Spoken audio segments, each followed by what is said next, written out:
Lipun channel bu mityeng tabiriba khwai tarabu channel asigi maikeidagi taramna okjari. Iramdamgi oiba phungawari loinana tonghan furup kanglupki wari masa kayama channel asina miyamda lepa leitana khudol tamjari loinana channel asibu hena mapung phanabagidamagta adom-adom thawjal nijari.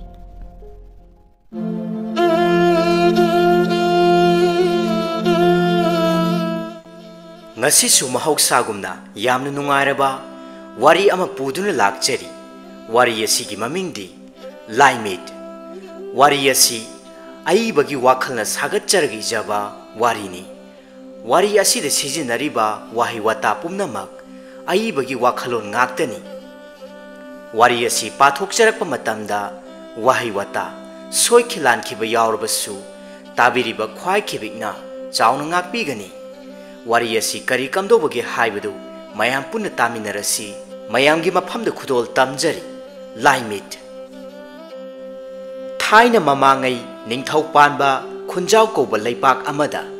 matik mathauna yamna leiraba ningthau wangthoi koba mioi ama leirami. Ningthau wangthoi gi mapabung ningthau saibana manung matam chadana nonga khrabada haujikti naha oiriba majaibung wangthoina sana konungi angam athau maisau singi yathangi matung inna mapabunggi ningthaugi khubam adubu wangthoida sinarami. Wangthoigi machin manau mahak khaktamak oirami. Mapa ningthauna ikhang khanghaudana laikhidaba aduda majaibung wangthoidi thamoi yamna soklami. Mahaki mama leimerembina majaibungobu themjinbirami. Imagi wangthoi taibang mioiba oina poklabadi asiba kauba mahaktugi laman amamamdi adumak tonsilabanido ahan akongi watani. Haujikti isa ibungonane ningthaugi khubam pairabanina laibakisu khara khantharaga laingakpada wakhal changlo adumna asum taurabadi laibagasi kangkhong chairagani mara tapna panba ngamlaroine. Majaibungo wangthoina adumna mapabungi wakhalda nungaitana asum lairabadi mama leimarembi mahaki thamoidi hena kairamgani. Maram aduna haujikti mama leimarembi mahaki maya thangdu pangthoklage haina khalami. Adubu mahakna khangningba amana matau karamna mapabung ningthauna asumna nongakhriba. Matam kharadi majaibung wangthoi miraibakta mahai masing tamba chathoklubana thokhiba thaudo amatta khanglamde.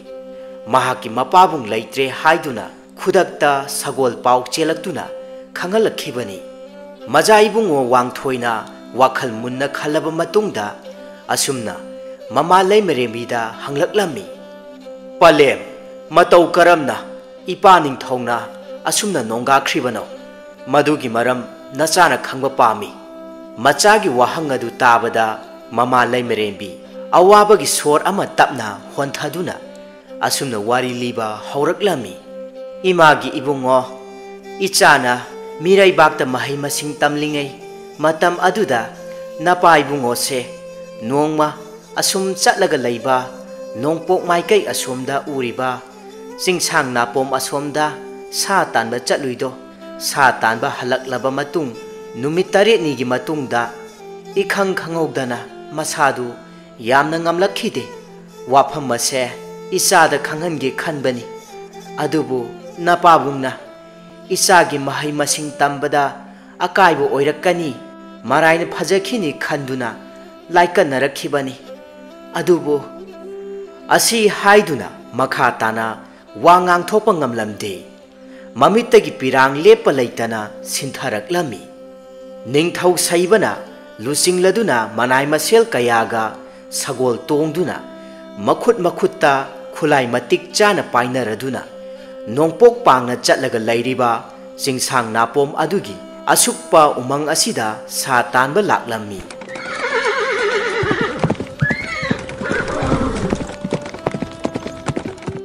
Ningthau saibana manai singda yengduna asumna yathang tauraklammi. Hai inaisa mafam masidi sasu marang kaina leiramgadaba mali he. Nakhoi yamna cheksinna nakhutta painariba ꯈꯨꯠꯂꯥꯏꯁꯤꯡꯗꯨ ꯈꯨꯆꯦꯠ ꯆꯥꯅ ꯄꯥꯏꯅꯧ ꯁꯥ ꯌꯥꯝꯅ ꯇꯦꯟꯗꯝꯕ ꯉꯝꯕ ꯃꯤꯑꯣꯏꯁꯤꯡꯗ ꯅꯤꯡꯊꯧ ꯑꯩꯍꯥꯛꯅ ꯃꯇꯤꯛ ꯆꯥꯕ ꯃꯅꯥ ꯃꯊꯨꯝꯁꯤꯡ ꯈꯨꯠꯁꯤꯟꯅꯒꯅꯤꯀꯣ ꯐꯒꯅꯤꯗꯣ ꯏꯅꯤꯡꯊꯧ ꯅꯅꯥꯏ ꯑꯩꯈꯣꯏ ꯌꯥꯝꯅ ꯆꯦꯛꯁꯤꯟꯅ ꯍꯣꯠꯅꯖꯒꯦ ꯑꯁꯤ ꯍꯥꯏꯅ ꯍꯥꯏꯅꯔꯤꯉꯩ ꯑꯗꯨꯗ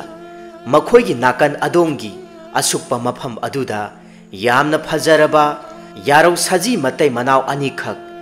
ꯑꯅꯧꯕ ꯍꯥꯅꯧ ꯆꯥꯗꯨꯅ ꯂꯩꯕꯗꯨ ꯂꯥꯞꯇꯛꯅ ꯅꯤꯡꯊꯧ ꯁꯩꯕꯅ ꯎꯔꯛꯂꯝꯃꯤ ꯑꯦ ꯏꯅꯥꯏꯁꯥ ꯇꯨ ꯑꯥꯗ ꯁꯖꯤ ꯑꯅꯤꯈꯛ ꯂꯩꯔꯦꯍꯦ ꯃꯈꯣꯏ ꯅꯥꯟꯊꯣꯛꯍꯟꯈꯤꯕ ꯌꯥꯗꯦꯀꯣ ꯅꯈꯣꯏ ꯃꯥꯏꯀꯩ ꯁꯟꯗꯣꯛꯅꯧ ꯑꯗꯨꯒ ꯌꯥꯏꯕꯤ ꯊꯋꯥꯏ ꯂꯧꯔꯁꯤ ꯐꯒꯅꯤꯗꯣ ꯏꯅꯤꯡꯊꯧ ꯅꯅꯥꯏ ꯑꯩꯈꯣꯏ ꯈꯔꯅ ꯑꯁꯣꯝꯗꯒꯤ ꯂꯨꯝꯗꯨꯅ ꯍꯦꯛꯇ ꯂꯥꯛꯆꯔꯒꯦ ꯑꯁꯤ ꯍꯥꯏꯅꯗꯨꯅ ꯃꯌꯥꯝꯁꯤꯡ ꯑꯗꯨ ꯈꯔ ꯈꯔ ꯆꯥꯏꯊꯣꯛꯅꯔꯝꯃꯤ ꯇꯞꯅ ꯇꯞꯅ ꯂꯨꯝꯗꯨꯅ ꯂꯥꯛꯅꯔꯒ ꯌꯥꯔꯧ ꯁꯖꯤ ꯃꯇꯩ ꯃꯅꯥꯎ ꯑꯅꯤꯗꯨꯅ ꯑꯅꯧꯕ ꯍꯥꯅꯧ ꯆꯥꯃꯤꯟ ꯊꯛꯃꯤꯟꯅꯗꯨꯅ ꯆꯥꯛꯇꯥꯔꯤꯉꯩ ꯑꯗꯨꯗ ꯅꯤꯡꯊꯧ ꯁꯩꯕ ꯃꯁꯥꯃꯛꯅ ꯀꯥꯞꯂꯛꯄ ꯇꯦꯟꯖꯩ ꯑꯗꯨꯅ ꯁꯖꯤ ꯂꯥꯕ ꯑꯗꯨꯒꯤ ꯃꯃꯤꯠ ꯃꯄꯥ ꯆꯞ ꯆꯥꯅ ꯄꯥꯜꯂꯗꯨꯅ ꯈꯨꯗꯛ ꯑꯗꯨꯗ ꯌꯥꯏꯕꯤ ꯊꯋꯥꯏ ꯃꯥꯡꯂꯝꯃꯤ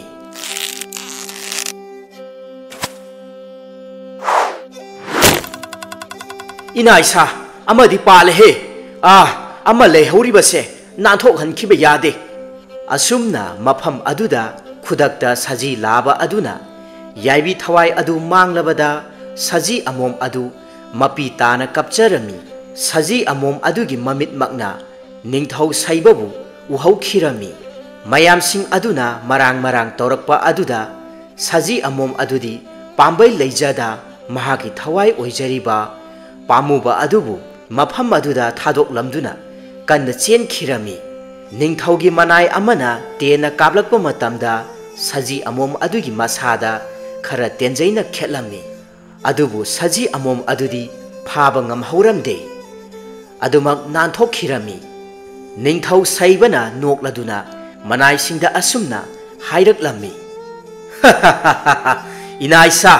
ꯌꯥꯔꯦ ꯌꯥꯔꯦ ꯂꯥꯞꯅ ꯇꯥꯟꯅꯔꯨꯗ꯭ꯔꯕꯁꯨꯅꯦ ꯑꯃ ꯅꯥꯟꯊꯣꯛꯈ꯭ꯔꯕꯁꯨ ꯃꯁꯤꯃꯗꯤ ꯐꯪꯍꯧꯔꯦꯗꯅ ꯑꯗꯨꯕꯨ ꯁꯖꯤ ꯑꯁꯤꯃꯗꯤ ꯅꯤꯡꯊꯧ ꯑꯩꯍꯥꯛꯀꯤ ꯇꯦꯟꯅ ꯀꯥꯞꯄꯅꯤ ꯃꯔꯝ ꯑꯗꯨꯅ ꯃꯁꯤꯃꯗꯤ ꯑꯩꯍꯥꯛ ꯈꯛꯇꯒꯤ ꯑꯣꯏꯔꯒꯦꯀꯣ ꯅꯈꯣꯏ ꯑꯇꯣꯞꯄ ꯁꯥ ꯐꯥꯖꯔꯨꯔꯣ ꯐꯒꯅꯤ ꯏꯅꯤꯡꯊꯧ ꯅꯤꯡꯊꯧ ꯁꯩꯕꯅ ꯃꯅꯥꯏ ꯑꯃꯗ ꯈꯨꯠꯁꯤꯟꯅꯔꯗꯨꯅ ꯊꯋꯥꯏ ꯌꯥꯎꯗ꯭ꯔꯕ ꯁꯖꯤ ꯂꯥꯕ ꯑꯗꯨꯕꯨ ꯃꯐꯝ ꯑꯗꯨꯗ ꯈꯔ ꯆꯠꯊꯣꯛꯂꯒ ꯂꯩꯔꯤꯕ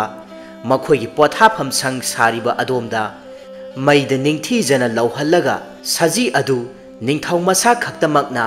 ꯂꯣꯏꯅ ꯆꯤꯟꯗꯝꯂꯝꯃꯤ ꯁꯖꯤ ꯑꯁꯤꯗꯤ ꯑꯣꯟꯊꯣꯛꯅ ꯃꯍꯥꯎ ꯂꯩꯅ ꯍꯥꯎꯈ꯭ꯔꯦꯗ ꯃꯁꯤꯒꯤ ꯃꯍꯥꯎꯁꯤꯗꯤ ꯄꯨꯟꯁꯤꯗ ꯑꯃꯨꯛꯇ ꯐꯥꯎꯕ ꯊꯦꯡꯅꯔꯛꯇ꯭ꯔꯤꯍꯦ ꯑꯩꯍꯥꯛꯄꯨ ꯂꯣꯏꯅ ꯆꯥꯕ ꯉꯝꯒꯗ꯭ꯔꯅꯦ ꯇꯧꯔꯤꯕ ꯑꯁꯤꯕꯨ ꯍꯣꯏꯗ ꯍꯦꯛꯇ ꯂꯣꯏꯅ ꯆꯥꯊꯣꯛꯂꯒꯦ ꯑꯁꯨꯛ ꯍꯥꯎꯕ ꯑꯁꯤꯕꯨ ꯀꯗꯥꯏꯗꯒꯤ ꯑꯃꯨꯛ ꯐꯪꯂꯨꯒꯅꯤ ꯃꯁꯤꯅ ꯑꯔꯣꯏꯕ ꯑꯣꯏꯈꯤꯕꯁꯨ ꯈꯪꯗꯦ ꯑꯁꯤ ꯍꯥꯏꯗꯨꯅ ꯁꯖꯤ ꯑꯔꯧꯕ ꯑꯗꯨ ꯂꯣꯏꯅꯃꯛ ꯑꯃꯠꯇ ꯂꯦꯝꯍꯟꯗꯅ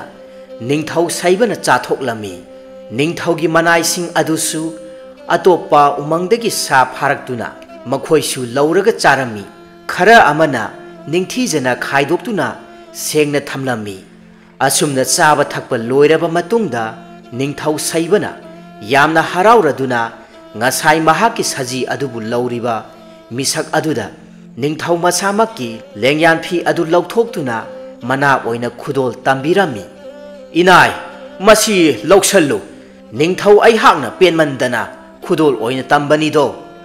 ꯅꯍꯥꯛꯀꯤ ꯁꯥ ꯂꯧꯕꯒꯤ ꯃꯍꯥꯎ ꯑꯁꯤꯗꯤ ꯄꯨꯟꯁꯤꯗ ꯑꯃꯨꯛꯇ ꯐꯥꯎꯕ ꯃꯍꯥꯎ ꯇꯪꯂꯛꯇ꯭ꯔꯤꯍꯦ ꯃꯔꯝ ꯑꯗꯨꯅ ꯉꯁꯤꯗꯒꯤꯗꯤ ꯅꯍꯥꯛꯀꯤꯁꯨ ꯐꯝꯊꯣꯜ ꯑꯃ ꯍꯥꯞꯄꯤꯔꯕꯅꯤ ꯁꯥ ꯊꯣꯡꯕ ꯊꯥꯛꯄꯒꯤ ꯃꯌꯥꯝꯒꯤ ꯃꯀꯣꯛ ꯑꯣꯏꯅ ꯐꯝ ꯄꯥꯏꯖꯔꯣꯀꯣ ꯋꯥꯐꯝ ꯑꯗꯨ ꯇꯥꯕꯗ ꯃꯅꯥꯏ ꯑꯗꯨ ꯌꯥꯝꯅ ꯍꯔꯥꯎꯖꯔꯝꯃꯤ ꯃꯅꯥꯏ ꯑꯗꯨ ꯆꯍꯤꯁꯨ ꯃꯤꯌꯥꯏ ꯆꯟꯁꯤꯜꯂꯛꯄ ꯑꯣꯏꯕꯅꯤꯅ ꯊꯕꯛ ꯑꯀꯟꯕ ꯁꯥ ꯂꯥꯟꯒꯤ ꯋꯥꯐꯝꯗꯤ ꯉꯝꯂꯔꯣꯏ ꯃꯔꯝ ꯑꯗꯨꯅ ꯅꯤꯡꯊꯧ ꯃꯍꯥꯛꯅ ꯁꯤꯟꯅꯕꯤꯔꯤꯕ ꯐꯝꯊꯣꯜ ꯑꯗꯨꯗ ꯃꯅꯥꯏ ꯑꯗꯨ ꯑꯗꯨꯛꯀꯤ ꯃꯇꯤꯛ ꯍꯔꯥꯎꯖꯔꯝꯃꯤ ꯏꯅꯤꯡꯊꯧ nanaina thamoi sengna khu laitana punemjari ining thauna sinabiba thaudang pumnamak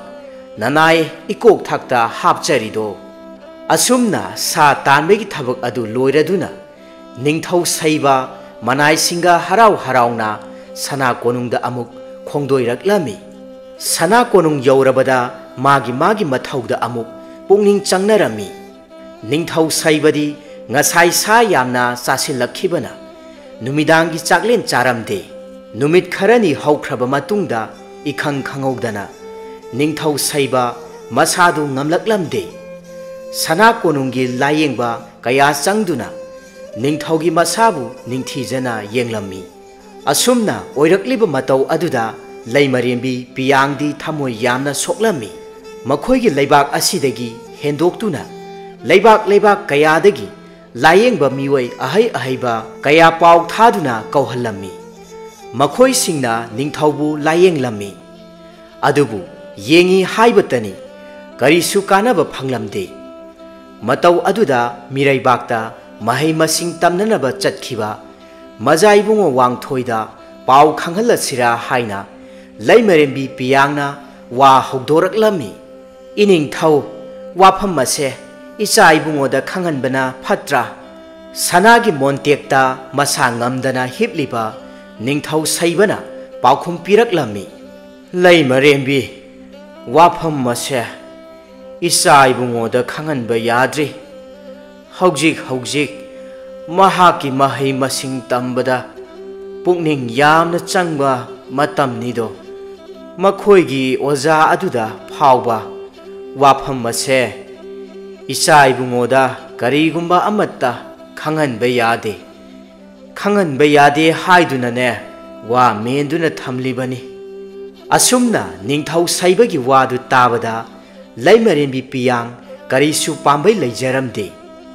asumna numit humni marini leiramlaba matungda aduma kanba ngamda ningthau saiba yaibi thawai manglammi leimarembi piyang thamoi yamna soklammi madudagi khudakta machaibungo wangthoida wafam adu khangankhirami asumna mama leimarembi piyangi wari singadu tarubada majaibungo ningthau wangthoi wakhal munna khantharaba matungda mapabung ningthau saibana mana mathum piduna pham hapi khiba manai adubu khudakta ningthau wangthoigi manakta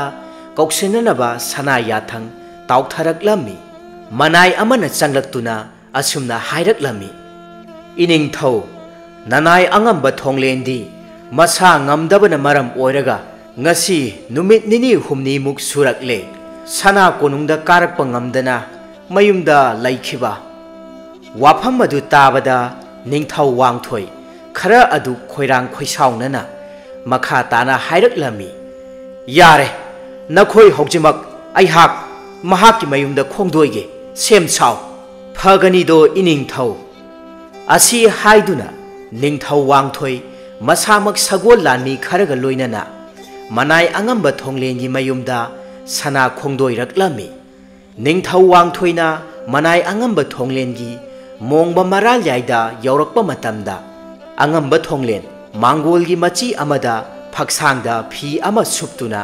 hiplaga leirammi ningthau wangthoina manai singa thonga lomdagi hek changsilakpa maktada nakanda leiriba ingkhol adomdagi senglau saktam ningthijarabi nuja amakhak ensang napi hek luraga polang amada haptuna thorakpaga hek mayok narure matam aduda ningthau wangthoi hana maithong khara adu sauramba sakpham adu khudak aduda mathanta mangkhirami nuja aduga ningthau wangthoiga ngaihakti micha narami mitpham sing adu thugaye oina thokre manai selungba kairungna asumna khangogdana hanglaklami ibema nahakti hanasu amukta udri angamba thonglenbu asi haina hanglakpa maktada nuja adu khudak aduda wakhal taraktuna mangak nonduna ningthau wangthoi amadi angamba sing adu khurumjaduna asumna paukhum piraklami iningthau nanaina khurumjari mangol asomda ipa mahakti hawat kangkhatpa ngamda hiptuna leijari asomda amukta lengsan bisi ningthau wangthoi tapna khumlaklami phare phare asi haiduna mayam sing adu changlaklami misnana tapna mapabung thonglenbu haudokcharami ipa amukta haugatpiyo ining thau masama khongdoirakli wafam adu tabada thonglen tapna mit pangthoraklami aduga ningthau wangthoi ubamaktada yamna ngakna khurumjarami misnana imunglomda changkhiduna ningthaugi phida thananaba hotnarami ining thau nanai lairebi aikhoigi phida asida phamdeng biba matik chajagadra khangjadre laisabi mathot karaklabi jenglok saktam ningthijabi aduna adumna ngangthorakpa wangangsing adu taruraga ningthau wangthoi karisu latnaba tawdana khumlaklami karisu kaide ningthau wangthoi aihakti laire ina khunba matik chaba chadaba karisu thoina khande asi haiduna phida adu lauraga phamtharami aduga manai selungba kairungbagisu phida ama tharami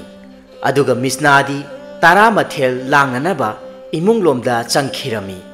ningthau wangthoina makhatana manai angamba thonglenda onsinduna asumna hanglaklami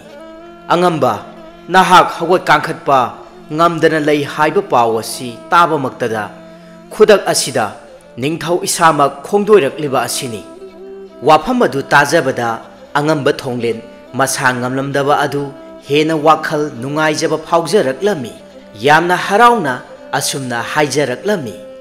iningthau kari sanaya thang leirabage nanaida hekta takpiyo maja ibungo wangthoida mapa ningthaugi khubam sinakhiba numit adugi thauram adu yauramlaga mayumda hankhibada angamba thonglen khangaudan masa ngamlakhidabani ningthau wangthoina makha tana asumna hanglaklami ipagumlaba angamba aihakpu nachamakni khanbiraga ipa ningthauna kari karamba khudong thiba nangkhi angamba singna umang aduda sa tanba chatlubagi waram sing adu nachani khanbiduna marik chumna libiyo ningthau wangthoina adumna maithongda awabagi sakphamda hanglakpa aduda angamba thonglengi thamoida khanghaudana machin tumlaba tajaina khangthin thilakpagumna thoklare khonjel khara tablapna angamba thonglenna thengnakhiba wari pumba amata chithadana ningthau wangthoigi maphamda lirammi iningthau nanaina asum khanjabada iningthau saibana matomta chakhiba aroba saji adu yamna maro leiba saji mali iningthau mahakna takpirambada madugi sajigi mahaw adu adukki matik mahaw leina hawi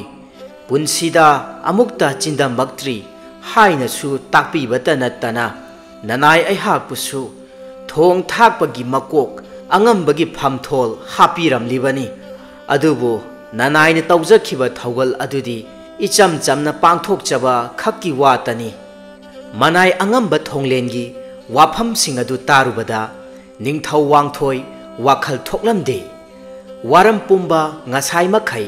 adumak taduna leiriba selungba kairungbana marak thatna asumna hangatcharaklami iningthau amadi angamba nanai aihakisu oiba wakhalon adu phongdokjage ningthau wangthoina hairaklami hayu selungba kari karamba wafam oirabano iningthau sumdawbani numit aduda iningthauna chindambikhi hairiba saji aduga saji amana nanthokhi hairiba wafam aduna takpadi saji makhoi anidu yamna matik mayai leiba tasengna haijarabada umangi lairemba lairembina saiwon tawba saji matai manaw oiramgadra haina khanjaido asumna selungba kairungbana hairakliba wafam aduda ningthau wangthoisu asum langtaknaba helakladuna hairaklami adudi phare sumdawrasi aihakna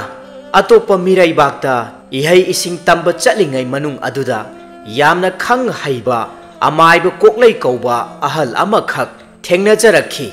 Madu mafam masida kauraga amukta yenghalasi. Ningthau wangthoigi wafam adu tabada selungba amadi angamba thonglen makhoi anisu yarammi. Phagani iningthau maduna pharagani. Asumna angamba thonglensu athuba matamda hakchang phagatnaba haiduna ningthau masamakna ana layengbada mateng khara oinanaba taret ki senja khara piramladuna manai singa khongdoi khinaba thorakpa matam adumaktada misnana maning thong adomda chenghi khuchum haidokluraga haugalakpa maktada ningthau wangthoina thongalomda thorakpaga mapa hek chana khiduna haiphet mitcha narami misna su haiphet yenglamba mitpham adu sat hong khiduna mamaidu leimai romda nonthaduna yengki matau aduda ningthau wangthoi khangowdana mino ama noktuna manai singa punna sagol thauduna chatkhirami asumna ningthau mahakna sagol thauduna chatkhiba maikai adubu yengduna misna leptuna leihawi ngaihak aduda mapa langda ningthau selungba amadi mapa thonglen makhoi ahumna sanakhiba wari sing adu misnana tahawba singdu ningsing laklami aduga khangowdana misnagi mamita uraklami asukpa umang aduda mahaki thawai oijariba lairemba lairik han amadi masano senglo saktam ningthi jarabi hello henbi makhoi ani punna yaro saji onduna anauba hano kaya sing saduna punna chakta minarami masano oiribi hello henbina masabi pamuba mahakta asumna hairaklami isabi lairik han ngasi korong nongja asidi nasano oibi aihaki imit ase karigino khangde pirang hekta makoi langliba adugumlaba masanogi yawa haidu tabada pamuba oiriba lairik hanna asumna themjin biraklami isano kari yawano kari su thoina khanjilunu malang sahumna amuk makalakpana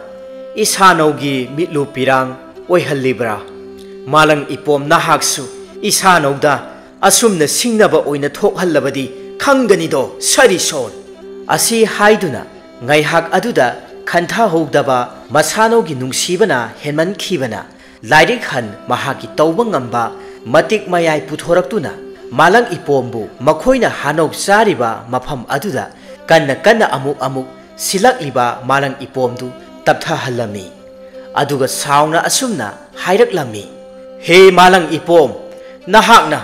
isanong oibi mahakta asuk yamna chayetnaba chaikhro chalo aduk thina chai thanglaba wangang sing adu tabada malang ipomgi lairemba adu yamna sauraklami aduga asumna yawa ama paujelaklami he lairemba nahaki aduk khanthadaba wakhal aduna maram oire hairaga ngasi korong nongja asida lairemba nahak makna aduk thina aihakpu chai thangbadi nahaki natik nattedo ngasidi khangani nahaki aduk nungsijabi nasano aduga nakhoi ani sena khainaba oiro maduna malang ipom aihaksu mafam masida karisu yetlaroi asi haiduna malang ipomsu mai hauna saurami pumna makpu uriba taibang semba mapuna adumak yengduna leithoklami matam aduda mahaki lairembi aduna asumna hangatcharaklami kari matau kaubage laining thau nanai sing asina asumna asau parai chanarabadi taibang malemgi khongchat asi soidana kairagani do masanong lairembi aduna ningsha thijaba matau aduda asumna laining thau mahakna hairaklami lairembi karigino adu hakna ningsha thiribadi pumnamak hana iduna laikhraba wari singni masi kaiphade pumnamak aihaki khujin thaurang ngaktani do kari hena ningsha thiningai leite masidi taibang palgi machat ama oina semlabani nungsibagi mayaina khanthadraba wakhal paring sing adugi phatraba mahaisu phanglakpa haibaduni laining thau mahaki wafam sing aduda lairembi aduna amuk hangatcharaklami adubu pumnamak sing oidunasu yaro saji lairemba lairembi makhoi anidi asuk sanana nungsinana laiminariba asida ama kainabagi maichakto nanaidi yengba ngamjaroi lairembi nahak khangdrabara pumnamak akawbagi pareina langoi chankrabara asi haiduna sahi lising anirongi mamangda thokiba wari amabu laining thau mahakna lairembi mahaki maphamda liba hauраklami laining thau sorarel mahaki macha ningol taret poklami macha ningol sing adu sakta chuda amata watlamde ngamnamak loina ningthijarami sana konungda kena mauna maning makha tamna lairakpana chawga sarep laisa mapung loinamak pharaklami laining thau mahaki sana konungda laikol senaba lairemba matai manau ama khaki machanupa ama lairami laining thaugi machanupi atonbi tare subi aduga nongma nongmagi nungsi chanaba helaklami laining thau mahakna makhoigi maridu khanglakladuna machanupi yengduna asumna haiраklami ipagi atonbi nahaki wakhal ipa loinamak khangi ngasi hairiba korong numit asidagi isagi wakhalda lairiba mahaki saktam madu muthatlo mapa laining thau mahaki maya thangdu tabada machanupi atonbi adu ningba kairami ningamdaba miteng amana pirang sintha asumna mapa laining thaugi maphamda hangatcharaklami ipa laining thau namom oibigi wakhalda mahaki saktambu kaukthokpa ngamjaroi namomna ipagi yathang ngakte haiduna asaw parai chanbigano adugumba machagi wafamsing adu tabada khudak aduda layam kaukhal aduna sana konungda suna tilami laikol senaba lairemba matai manaugi macha ibungo lairemba adusu yaurammi laining thau sorarel mahakna asaw parai channa mamitta maibun hauduna machanupi atonbi amadi lairemba makhoi ani yengduna asumna yathang ama tauthaраklami ngasi haiba korong numit asina amadi telliba khoyum lai pumnamakna sakhi oiduna nakhoi anibu malem laida kumduna yarau saji amamam onduna punsi lenjaruro adubu nupa macha nahakti adungai matam amada ningthau ama khaki mahaki makhutta yaibi thawai mangba oyu aduga lairam lenda amu karakpo oijau imom nahakti nahaki nungsiba adu namu taibang miyoiba amada yumbalaba matung namom ama phangjarba matung lairam lenda amuk tinba oijaduna nakhoi animak amuk waithong na jau asi haiduna akanba akhak arauga loinana nongthang kupa maya lising phangba singjangna lairembi lairemba makhoi anida sap tawrami laining thau mahaki maya thangdi soifada khudak aduda makhoi anidu taibang malemda kongkhiduna asukpa umang amada yarau saji laba amom onkhiduna punsi lenkhi asumna matam kaya haukhiduna laining thau mahaki akanba chaibi chaitheng adugi matamdu suraduna taibangda asingba oina thoklare asumna laining thau mahakna lairembi aduda haukraba singu sorarel mahaki maya thang pumbadu pangthokladuna thabak asi pangthokchabani haiduna lairembi mahaki wakhal tahalami misnagi mamita pumnamak urare masabi mahakna yaibi thawai mangkhiba aduga mahakna mafam adudagi nanthoktuna chelaklaga namu taibang mi amagi saktam khangowdana onthoraktuna yum amada changlakhi matam aduda yum aduda mioi amatasu leiramde lairembi aduna misnagi saktamda onduna phibam thina soktuna yum adugi thongal changpham aduda wanthaduna leirammi matam aduda angamba thonglen sana konungdagi kumlaktuna sagol thauduna laklammi mayumda changlakpa matamda masang masa khangdabi nupi macha amana adumna soktuna taraga wakhal mangduna leirambadu ubamaktada thonglen yamna ngakladuna sagol thaktagi kumtharaklami aduga asumna hanglaklami nupi macha nahakpu kanano karino asuk thina sokliba asina asi haiduna hanglakpadu tabada misna tapna mami pangthoraktuna thonglenda yenglakpa matamda mahaki mamita pumnamak uraduna khanglammi aduga tapna asumna hairaklammi ꯏꯄꯥꯒꯨꯝꯂꯕ ꯅꯃꯣꯝ ꯂꯥꯏꯕꯛ ꯊꯤꯕꯤ ꯑꯩꯍꯥꯛ ꯐꯠꯇ꯭ꯔꯕ ꯃꯤꯑꯣꯏꯁꯤꯡꯅ ꯌꯥꯏꯕꯤ ꯊꯋꯥꯏ ꯂꯧꯒꯦ ꯍꯥꯏꯗꯨꯅ ꯇꯥꯟꯅꯔꯛꯄꯅꯤꯗꯣ ꯑꯩꯍꯥꯛꯀꯤ ꯑꯄꯣꯛꯄ ꯑꯄꯣꯛꯄꯤꯗꯤ ꯑꯗꯨꯃꯛ ꯐꯠꯇ꯭ꯔꯕ ꯃꯤꯑꯣꯏꯁꯤꯡꯅ ꯌꯥꯏꯕꯤ ꯊꯋꯥꯏ ꯂꯧꯕꯤꯈ꯭ꯔꯦ ꯑꯩꯍꯥꯛꯀꯤꯅꯤ ꯍꯥꯏꯕꯗ ꯀꯅꯥꯁꯨ ꯂꯩꯇ꯭ꯔꯦ ꯑꯁꯤ ꯍꯥꯏꯗꯨꯅ ꯃꯤꯁꯅꯥꯅ ꯂꯧꯅꯝ ꯇꯧꯗꯨꯅ ꯍꯥꯏꯔꯛꯄ ꯋꯥꯍꯩꯁꯤꯡ ꯑꯗꯨ ꯇꯥꯕꯗ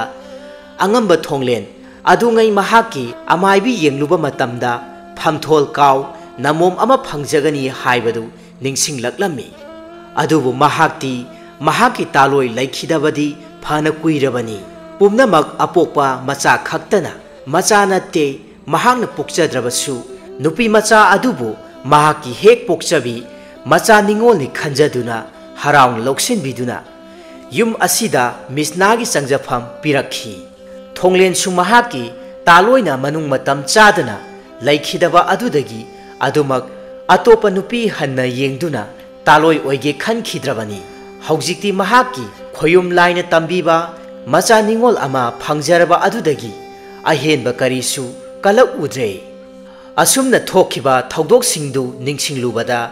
ꯃꯤꯁꯅꯥꯒꯤ ꯃꯃꯤꯠꯇꯒꯤ ꯄꯤꯔꯥꯡ ꯂꯦꯞꯄ ꯂꯩꯇꯅ ꯁꯤꯟꯊꯔꯛꯂꯝꯃꯤ ꯍꯧꯖꯤꯛꯇꯗ ꯃꯌꯨꯝꯗ ꯈꯣꯡꯗꯣꯏꯔꯛꯂꯝꯕ ꯅꯤꯡꯊꯧ ꯋꯥꯡꯊꯣꯏ ꯑꯗꯨ ꯃꯍꯥꯛꯀꯤ ꯄꯨꯟꯁꯤꯒꯤ ꯈꯣꯡꯂꯣꯏ ꯑꯣꯏꯒꯗꯧꯕ ꯃꯤꯁꯛꯇꯨꯅꯤ ꯍꯥꯏꯕ ꯈꯜꯂꯨꯕꯗ ꯃꯤꯁꯅꯥ ꯑꯃꯨꯛꯀ ꯍꯦꯟꯅ ꯄꯨꯛꯅꯤꯡ ꯅꯨꯡꯁꯤꯕ ꯐꯥꯎꯔꯝꯃꯤ ꯃꯄꯥ ꯂꯥꯏꯅꯤꯡꯊꯧ ꯃꯍꯥꯛꯀꯤ ꯃꯌꯥꯊꯪꯕꯨ ꯃꯀꯣꯛ ꯊꯛꯇ ꯍꯥꯞꯆꯔꯗꯨꯅ ꯃꯥꯂꯦꯝ ꯇꯥꯏꯕꯪꯄꯥꯜ ꯑꯁꯤꯗ ꯃꯁꯥꯕꯤ ꯃꯍꯥꯛꯀꯤ ꯊꯧꯒꯜ ꯃꯇꯣꯜꯂꯣꯝꯅ ꯇꯧꯕ ꯐꯪꯖꯈꯤꯗ꯭ꯔꯕꯁꯨ ꯅꯃꯨ ꯇꯥꯏꯕꯪ ꯃꯤ ꯑꯣꯜꯂꯕ ꯃꯇꯝ ꯑꯁꯤꯗ ꯃꯄꯨꯔꯣꯏꯕꯒꯤ ꯊꯧꯒꯜ ꯃꯄꯨꯡ ꯐꯥꯅ ꯐꯪꯖꯔꯒꯦ ꯈꯟꯖꯔꯗꯨꯅ ꯃꯄꯨꯛꯅꯤꯡꯗ ꯂꯥꯏꯅꯤꯡꯊꯧ ꯃꯄꯥ ꯁꯣꯔꯥꯔꯦꯜꯕꯨ ꯃꯍꯥꯛꯅ ꯆꯦꯠꯅ ꯊꯥꯒꯣꯟꯅꯖꯔꯝꯃꯤ ꯄꯨꯝꯅꯃꯛ ꯈꯪꯕ ꯎꯕ ꯉꯝꯕ ꯂꯥꯏꯅꯤꯡꯊꯧ ꯃꯍꯥꯛꯅ ꯄꯦꯟꯕꯤꯔꯗꯨꯅ ꯃꯆꯥꯅꯨꯄꯤꯒꯤ ꯑꯅꯤꯡꯕꯗꯨ ꯊꯨꯡꯍꯜꯂꯒꯦ ꯍꯥꯏꯗꯨꯅ ꯇꯥꯏꯕꯪꯄꯥꯜꯕꯨ ꯁꯦꯝꯕꯤꯔꯤꯕ ꯃꯄꯨ ꯃꯍꯥꯛꯇ ꯁꯤꯟꯊꯥ ꯄꯨꯝꯕ ꯁꯤꯟꯅꯕꯤꯔꯝꯃꯤ ꯅꯣꯡꯃꯒꯤ ꯅꯨꯃꯤꯠ ꯑꯃꯗ ꯅꯤꯡꯊꯧ ꯋꯥꯡꯊꯣꯏ ꯑꯃꯗꯤ ꯃꯍꯥꯛꯀꯤ ꯃꯅꯥꯏ ꯁꯦꯂꯨꯡꯕ ꯀꯩꯔꯨꯡꯕ ꯌꯥꯎꯅ ꯑꯇꯣꯞꯄ ꯃꯤꯔꯩꯕꯥꯛꯇ ꯆꯠꯂꯨꯗꯨꯅ ꯑꯃꯥꯏꯕ ꯀꯣꯛꯂꯩꯕꯨ ꯄꯨꯗꯨꯅ ꯊꯧꯗꯣꯛ ꯊꯣꯛꯈꯤꯕ ꯎꯃꯪ ꯑꯗꯣꯝꯗ ꯇꯝꯅ ꯂꯥꯛꯂꯝꯃꯤ ꯄꯨꯝꯅꯃꯛ ꯌꯦꯡꯕ ꯃꯇꯝꯗ ꯑꯃꯥꯏꯕ ꯀꯣꯛꯂꯩꯅ ꯋꯥꯈꯜ ꯇꯥꯔꯝꯃꯤ ꯑꯁꯨꯝꯅ ꯅꯤꯡꯊꯧ ꯋꯥꯡꯊꯣꯏꯗ ꯍꯥꯏꯔꯛꯂꯝꯃꯤ ꯏꯅꯤꯡꯊꯧ ꯃꯐꯝ ꯑꯁꯤꯗꯤ ꯂꯥꯏꯐꯝ ꯂꯦꯟꯅꯤꯗꯣ ꯅꯄꯥꯕꯨꯡ ꯅꯤꯡꯊꯧꯅ ꯆꯤꯟꯗꯝꯈꯤ ꯍꯥꯏꯔꯤꯕ ꯌꯥꯔꯧ ꯁꯖꯤ ꯑꯗꯨ ꯈꯣꯌꯨꯝ ꯂꯥꯏ ꯑꯃꯅ ꯁꯥꯌꯣꯟ ꯇꯧꯕꯅꯤꯗꯣ ꯃꯁꯤꯒꯤ ꯆꯩꯕꯤ ꯆꯩꯊꯦꯡꯅ ꯄꯨꯝꯅꯃꯛ ꯑꯃꯥꯡ ꯑꯇꯥ ꯊꯣꯛꯍꯟꯕꯅꯤ ꯑꯗꯨꯕꯨ ꯅꯅꯥꯏꯅ ꯋꯥꯐꯝ ꯑꯃꯇꯪꯗꯤ ꯏꯅꯤꯡꯊꯧꯒꯤ ꯃꯐꯝꯗ ꯍꯪꯒꯠꯆꯒꯦ ꯋꯥꯐꯝꯁꯤꯡꯗꯨ ꯇꯥꯔꯨꯕꯗ ꯅꯤꯡꯊꯧ ꯋꯥꯡꯊꯣꯏ ꯑꯃꯗꯤ ꯁꯦꯂꯨꯡꯕ ꯀꯩꯔꯨꯡꯁꯨ ꯌꯥꯝꯅ ꯉꯛꯂꯝꯃꯤ ꯅꯤꯡꯊꯧ ꯋꯥꯡꯊꯣꯏꯅ ꯃꯈꯥ ꯇꯥꯅ ꯍꯪꯂꯛꯂꯝꯃꯤ ꯍꯦ ꯑꯃꯥꯏꯕ ꯅꯍꯥꯛꯅ ꯇꯥꯛꯄꯤꯅꯤꯡꯕ ꯋꯥꯐꯝ ꯄꯨꯝꯕꯗꯨ ꯍꯦꯛꯇ ꯍꯥꯏꯕꯤꯌꯨ ꯄꯨꯝꯅꯃꯛ ꯌꯥꯏꯐꯒꯗꯕ ꯑꯣꯏꯔꯕꯗꯤ ꯅꯤꯡꯊꯧ ꯑꯩꯍꯥꯛꯀꯤ ꯌꯥꯏꯕꯤ ꯊꯋꯥꯏ ꯀꯠꯂꯨ ꯍꯥꯏꯔꯕꯁꯨ ꯍꯦꯛꯇ ꯀꯠꯆꯔꯒꯦ ꯅꯤꯡꯊꯧꯒꯤ ꯋꯥꯐꯝꯁꯤꯡꯗꯨ ꯇꯥꯔꯨꯕꯗ ꯑꯃꯥꯏꯕ ꯀꯣꯛꯂꯩꯅ ꯄꯦꯜꯂꯗꯨꯅ ꯑꯁꯨꯝꯅ ꯃꯈꯥ ꯇꯥꯅ ꯍꯥꯏꯔꯛꯂꯝꯃꯤ ꯁꯨꯝꯗꯧꯔꯁꯤ ꯏꯅꯤꯡꯊꯧ ꯂꯥꯏꯒꯤ ꯑꯣꯏꯕ ꯊꯧ ꯑꯃꯗꯤ ꯄꯥꯡꯊꯣꯛꯂꯁꯤ ꯑꯗꯨꯕꯨ ꯍꯥꯏꯔꯤꯕ ꯊꯧ ꯑꯁꯤꯗ ꯅꯨꯖꯥ ꯑꯃꯈꯛꯇꯤ ꯃꯊꯧ ꯇꯥꯒꯗꯧꯔꯤ ꯍꯥꯏꯔꯤꯕ ꯅꯨꯖꯥ ꯑꯁꯤ ꯏꯆꯝ ꯆꯝꯕꯗꯤ ꯅꯠꯇꯦ ꯏꯅꯤꯡꯊꯧꯅ ꯍꯥꯟꯅ ꯊꯦꯡꯅꯈ꯭ꯔꯕ ꯃꯍꯥꯛꯀꯤ ꯃꯃꯤꯠ ꯑꯗꯨ ꯂꯥꯏꯃꯤꯠ ꯇꯥꯕꯤ ꯑꯣꯏꯒꯗꯧꯔꯤꯕꯅꯤ ꯑꯃꯥꯏꯕ ꯀꯣꯛꯂꯩꯒꯤ ꯋꯥꯐꯝꯁꯤꯡꯗꯨ ꯇꯥꯔꯨꯕꯗ ꯅꯤꯡꯊꯧ ꯋꯥꯡꯊꯣꯏ ꯉꯥꯏꯍꯥꯛꯇꯤ ꯉꯛꯆꯥꯅꯩ ꯃꯍꯥꯛꯀ ꯍꯥꯟꯅ ꯊꯦꯡꯅꯈꯤꯕ ꯂꯥꯏꯒꯤ ꯃꯃꯤꯠ ꯇꯥꯕꯤ ꯂꯥꯏꯃꯤꯠ ꯇꯥꯕꯤ ꯅꯨꯖꯥ ꯑꯁꯤꯕꯨ ꯀꯅꯥꯅꯣ ꯈꯜꯂꯗꯨꯅ ꯋꯥꯈꯜ ꯑꯁꯨꯝ ꯈꯜꯂꯝꯃꯤ ꯑꯃꯥꯏꯕ ꯀꯣꯛꯂꯩꯅ ꯑꯃꯨꯛ ꯃꯈꯥ ꯇꯥꯅ ꯑꯁꯨꯝꯅ ꯌꯦꯡꯂꯕ ꯃꯇꯨꯡꯗ ꯃꯥꯏꯀꯩ ꯇꯥꯛꯂꯛꯂꯝꯃꯤ ꯏꯅꯤꯡꯊꯧ ꯃꯐꯝ ꯑꯁꯤꯗꯒꯤ ꯈꯔ ꯑꯁꯨꯝ ꯆꯠꯂꯒ ꯃꯥꯏꯀꯩꯁꯦ ꯃꯈꯥ ꯃꯥꯏꯀꯩꯔꯣꯝꯗ ꯆꯠꯂꯒ ꯅꯨꯖꯥ ꯑꯗꯨ ꯑꯣꯏꯒꯗꯧꯔꯤ ꯑꯁꯤ ꯍꯥꯏꯗꯨꯅ ꯑꯃꯥꯏꯕ ꯀꯣꯛꯂꯩꯒꯤ ꯋꯥꯐꯝ ꯑꯗꯨꯗ ꯅꯤꯡꯊꯧ ꯋꯥꯡꯊꯣꯏꯅ ꯈꯨꯗꯛꯇ ꯃꯅꯥꯏꯁꯤꯡ ꯊꯥꯍꯟꯗꯨꯅ ꯊꯤꯍꯜꯂꯝꯃꯤ ꯑꯍꯜ ꯂꯃꯟꯁꯤꯡꯗ ꯈꯪꯍꯟꯗꯨꯅ ꯅꯤꯡꯊꯧ ꯃꯅꯥꯏꯁꯤꯡ ꯑꯗꯨꯅ ꯊꯤꯕꯗ ꯅꯨꯖꯥ ꯃꯈꯣꯏ 8ꯇꯤ ꯐꯪꯂꯝꯃꯤ ꯅꯨꯖꯥ 8ꯁꯤꯡ ꯑꯗꯨꯒꯤ ꯃꯔꯛꯇ ꯃꯤꯁꯅꯥꯁꯨ ꯌꯥꯎꯔꯝꯃꯤ ꯃꯤꯁꯅꯥꯗꯤ ꯄꯨꯝꯅꯃꯛ ꯈꯪꯂꯗꯨꯅ ꯃꯊꯃꯣꯏꯅꯨꯡꯗ ꯃꯄꯥ ꯂꯥꯏꯅꯤꯡꯊꯧꯕꯨ ꯆꯦꯠꯅ ꯊꯥꯒꯣꯟꯅꯖꯔꯝꯃꯤ ꯃꯤꯁꯅꯥꯕꯨ ꯍꯦꯛ ꯎꯕꯃꯛꯇꯗ ꯅꯤꯡꯊꯧ ꯋꯥꯡꯊꯣꯏꯗꯤ ꯃꯤꯠꯐꯝ ꯍꯣꯡꯕꯁꯨ ꯉꯝꯂꯝꯗꯦ ꯃꯗꯨꯗꯒꯤ ꯑꯃꯥꯏꯕ ꯀꯣꯛꯂꯩꯅ मिसनाबु हेक उरुबमक्तदा पुमनमक खंगलमी अमाइब कोक्लैना महाकी थमोइनुंगदा मिसनादा खुरु लैताजना खुरुमजरमी हे लाइरेंबी इमा नहाकपु ननाई पांगजद्रबा अमाइब कोक्लैना ngakta chare yetuna khurumjari pumnamak khanglaba misnana momon noktuna amaiba kokleida yenglaklami madudagi khudak aduda athen pot laigi thoram aduda changadaba polam suna langladuna khoyum lai singi sakthak thadokladuna misna masamangna thau adugi polam sing adu kathoklami amaiba kokleigi laifau pibiraduna ningthau wangthoida misnabu thajanaba याथंग अमखक ताउथरकलमी मसिना लैबा खुंजाउना चाहोंगा होंगना नुंगाई याइबी Marang कायना पानगनी हाइरबदा खुदक अदुदा Ningthou वांगथोय मसामक्सु मिसनाबु अहानब मक्ता उखिबदुदा अपाम नुंसी फाउख्रबनी लैबाक मियाम खंगना निंगथौ वांगथोय अमदी मिसना मखोय अनि लुहोंगलमी असुमना सही अमगी मतुंगदा